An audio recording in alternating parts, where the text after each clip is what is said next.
Oke, kalau gitu kita wawancara nih tentang Pancasila di era disrupsi. Mungkin kita pengen tahu pandangannya Johannes sebagai aktivis di FPI.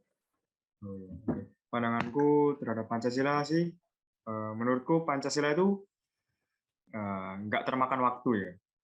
Jadi Pancasila itu merupakan nilai-nilai dasar dan bisa diterapkan pada zaman kapanpun.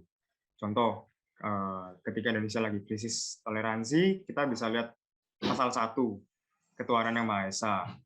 Terus kalau misalnya kita ada konflik dengan orang, kita bisa lihat pasal 4. Itu menyelesaikan dengan mufakat. Jadi menurutku Pancasila itu penting untuk diterapkan juga. Menurut Johannes ini, mengapa Pancasila itu penting di era seperti sekarang ini? Mungkin penting untuk diterapkan pada era ini supaya kita tidak lupa identitas kita sebagai bangsa Indonesia. Bangsa Indonesia kan dikenal sebagai orang yang ramah dan toleransi.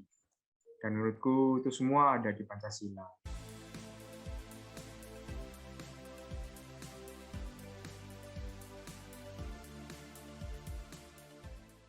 Kalau menurut Joanna sendiri ya, ini kan semakin berkembangnya zaman kan juga anak-anak muda kan banyak yang ini ya melupakan nih Pancasila itu seperti apa nilai-nilainya itu semakin sulit lah diterapkan. Itu bagaimana menurut Joanna sendiri?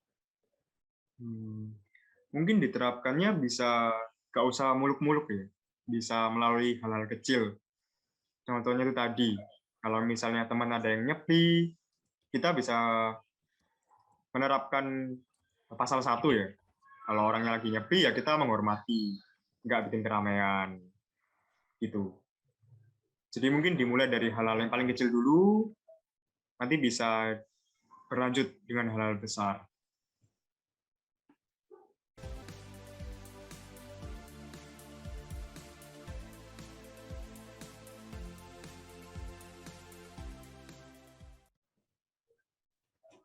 Oke, kalau dari jawabanmu tadi, kan banyak nih yang mulai melupakan nilai-nilai Pancasila.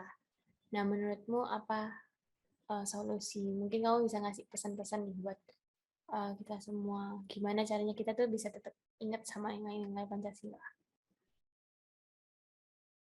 Mungkin yang pertama paling dasar, tahu dulu Pancasila itu apa, terus nggak usah dihafal 1-5, tapi seenggaknya paham dan mengerti.